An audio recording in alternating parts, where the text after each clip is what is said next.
할렐루야. 153 저녁기도에 오신 여러분들을 주님의 이름으로 환영하고 축복합니다. 오늘도 귀하고 복된 이 시간 가운데 하나님께서 우리들의 간구 가운데 응답하시고 역사하시는 귀한 밤이 될 줄로 믿습니다. 오늘 이 저녁에도 우리 같이 먼저 말씀을 보도록 하겠습니다. 마태복음 9장 1절에서 2절 말씀만 우리 같이 보도록 하겠습니다. 마태복음 9장 1절에서 2절 말씀입니다. 우리 같이 한 목소리로 다 함께 봉독하겠습니다. 시작. 예수께서 배에 오르사 건너가 본 동네에 이르시니 침상에 누운 중풍병자를 사람들이 데리고 오거늘 예수께서 그들의 믿음을 보시고 중풍병자에게 이르시되 작은 자야 안심하라 내 죄 사함을 받았느니라. 아멘. 물건을 만드는 회사는요, 자신들이 만드는 이 물건의 품질과 내용 그리고 이 수량에 굉장히 신경을 많이 써야 됩니다. 하지만 이것만 가지고는 물건을 파는 데는 적절하지가 않죠. 자신이 만든 물건을 세상 사는 대상이 누구인지, 그들이 어떤 특징을 가지고 있는지, 또 그들의 구매 동기와 구매 요건은 또 어떠한지, 즉 대상을 중심으로 해서 마케팅 전략을 세우는 것이 굉장히 중요하다는 겁니다. 물품도 중요하지만 품질도 중요하지만 그 품질을 그 물건들을 살 수 있는 사람들에 향한 마케팅 전략이 굉장히 중요하다는 거죠. 정확한 대상을 알고 또 그들의 욕구를 알아야 그래야 물건을 제대로 팔 수 있고 품질 관리도 할 수 있기 때문이라는 겁니다. 예를 들자면 여러분 라면을 만든다고 생각해 보십시다. 라면을 만드는 회사가요, 얼큰한 라면만 계속 만든다면 여러분 어린 아이들이나 매운맛을 싫어하는 사람들은 그 회사 제품을 계속해서 사 먹을 수가 없을 것입니다. 그죠? 최근에 한 라면 회사가 기름에 튀기지 않는 면을 출시했습니다. 그들이 마케팅을 대상으로 한 그 전략은 분명합니다. 라면은 먹기 싫은데 기름기가 많아서 칼로리를 신경 쓰는 여성들을 위한 그런 라면이라고 굉장히 좋았는데 몸에 별로 좋지 않은 사람들을 대상으로 해서 마케팅 전략을 그렇게 세운 것이죠. 근데 라면은 기름맛 아닙니까? 저는 그런 것 같지만 어쨌든 간에 그들의 마케팅 전략이 그런 거에 대해서 여성들에게 많이 잘 팔리는 그런 일들이 있었을 것입니다. 이럴 때 회사는 그 대상을 분명하게 해야 자신들이 만드는 물건들을 제대로 팔 수가 있다라는 것이죠. 자, 이것과는 본질적으로 좀 다르지만 예수님께서 이 땅에 오실 때에도 주님이 가진 이 복음을 전하는 대상은요, 분명했다라는 겁니다. 주님이 복음을 전하는 대상들은 두말할 것 없이 바로 죄인들이었다라는 거예요. 우리 예수님께서 이 땅에 오셔서 천국 복음을 전하시는데 주님은 당연히 죄인들을 위해서 복음을 전파하셨습니다. 예수님의 이름의 뜻이 뭡니까? 자기 백성들을 그들의 죄에서 구원할 자가 바로 예수, 그 이름 뜻 아닙니까? 이것만 보더라도 예수님이 이 땅에 오셔서 어떤 사역을 하셔야 되는지, 왜 복음을 전하셔야 되는지를 분명하게 드러내고 있다라는 것이죠. 자, 오늘 우리가 읽은 본문에도 우리 주님께서 그 대상을 죄인들을 향해서 당신의 복음을 전하고 있음을 잘 드러내고 있다라는 겁니다. 먼저 중풍병자에게 복음을 전하시는 내용이에요. 1절, 2절 말씀을 보도록 하겠습니다. 2절 말씀 볼게요. 침상에 누운 중풍병자를 사람들이 데리고 오거늘 예수께서 그들의 믿음을 보시고 중풍병자에게 이르시되 작은 자야 안심하라 내 죄 사함을 받았느니라. 어떤 한 사람이 중풍병자를 거느렸어요. 꿈쩍도 못하고 침상에 누워서 세월을 보내고 있는 사람이었습니다. 이 사람을 주변에서 좀 안타깝게 여기는 친구들이 있었나 봐요. 그 친구들이 이 사람을 침상에 누운 채로 들고 나왔습니다. 같은 이야기를 전하고 있는 마가복음에 비하면 친구들이 지붕을 뚫고서 이 중풍병자를 내렸던 그 이야기 여러분들 아시죠? 자, 그 줄을 달아서 예수님 앞에 친구들이 내려놓았습니다.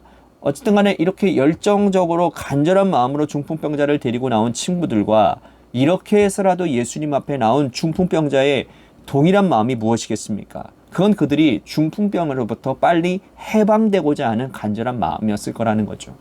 빨리 나를 괴롭히고 있는 이 중풍병에서 노인받고 싶어한다. 내가 이렇게 오랫동안 누워 있었는데 이제는 치료자 되시는, 능력 되시는 예수님 앞에 내 몸을 보이고 내 상태를 보이고 이 얼른 치료받고 싶다. 그런 간절한 마음으로 주님 앞에 나왔을 거라는 거죠. 당연하지 않겠습니까? 여러분 누구나 몸이 아프면 이 몸 아픈 것 때문에 어떤 일도 하지 못하고 경제생활부터 삶의 일반적인 모든 정상적인 삶을 누리며 살 수가 없는 것이기 때문에 그렇습니다. 그렇기 때문에 병이 있으면 누구나 다 낫기를 원하는 것이 인지상정 아니겠습니까?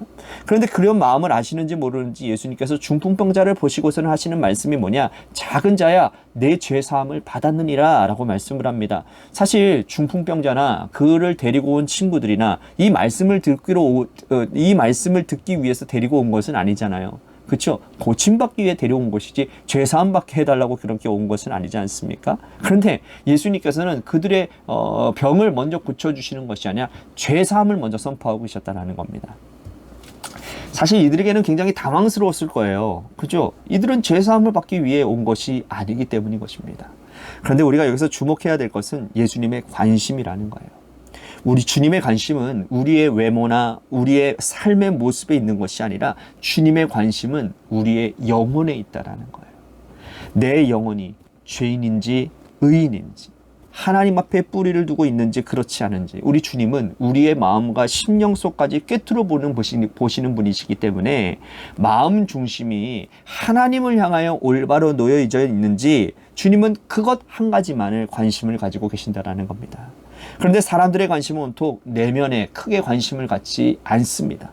모두가 다 관심 가지는 것은 우리의 외향적인 모습들이죠. 외적인 모습들입니다. 내가 얼마나 건강한지, 내가 얼마나 돈을 많이 버는지, 내가 돌먹고 싶지 않다라는 것. 여러분 돈 많이 벌고 싶고 건강하고 싶고 내 자녀들이 잘 먹고 잘 살기를 원하고 이 세상에서 평안을 누리고 살고 싶어 하고 살고 싶어 하기 때문에 주님 앞에 나와서 기도하고 엎드리지 않습니까?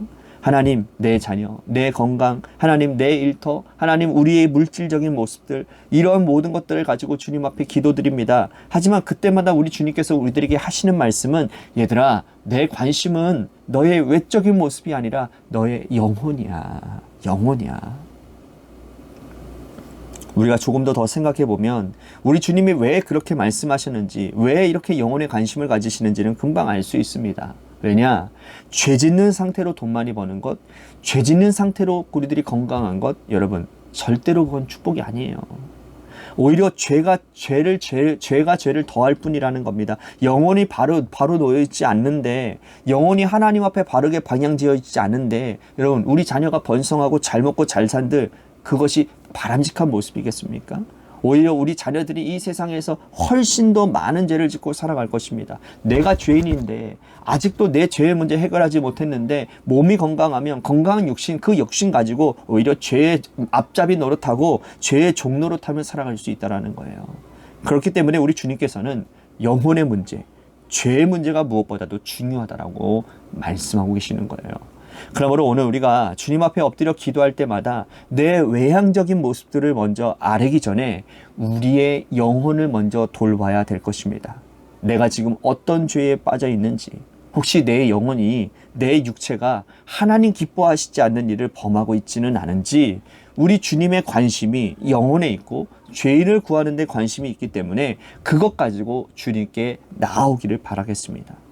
먼저 주님의 우선순위와 주님이 바라시는 것은 우리의 영혼을 바로 세운다라는 사실을 기억하시고 여러분들의 삶에서 하나님 앞에서 바로 선 그래서 여러분들 요한 3서 말씀 가운데 이런 말씀이 있잖아요. 내 영혼이 잘된 것 같이 범사가 잘 된다고 말씀하지 않습니까?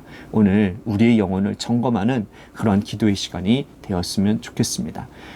또한 우리 같이 교회를 위해서 기도했으면 좋겠습니다. 하나님께서 세워주신 몸된 교회가 정말 세워주신 한 사람 한 사람들, 하나님 주님의 교회의 구성원들인 한 사람 한 사람들이 영혼이 잘 되어져서, 영혼이 건강하여져서 하나님 앞에 바로 세워진 영혼들이 되어져서 하나님이 기뻐하시고 원하시는 곳 가운데 손과 발이 되어지게 하여 주시고 하나님의 아름다운 일들을 일으키는 그런 교회, 우리 성도들이 될 수 있도록 인도해 주시옵소서라고 우리 같이 기도했으면 좋겠습니다.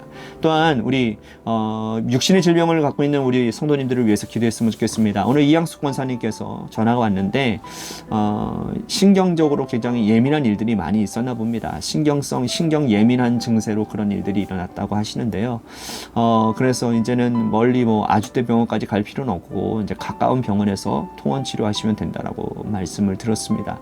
여러분들의 기도 덕분에 정말 큰 문제 없이 하나님께서 이렇게 인도해 주셨는데 너무나도 감사할 일이고, 앞으로 우리 이양수 권사님의 강건하심을 위해서 여러분들 기도해 주시기를 바라고, 또 우리 많은 분들이 있습니다. 기도해야 될 분들이 있는데 여러분들 그분들을 위해서 기도해 주셨으면 좋겠습니다. 또 한 가지 우리 같이 기도할 것은 우리 고3 수험생인 이도현 학생과 한유진 학생을 위해서 기도해 주시고요. 마지막으로 여러분들의 삶의 자리와 여러분들의 자녀들을 위해서 기도하시다가 시간 돌아가시기를 바랍니다. 노래 끝날 때까지 우리 같이 함께 합심하여 기도합시다. 합심하면 기도가 응답됩니다. 우리 같이 기도하겠습니다.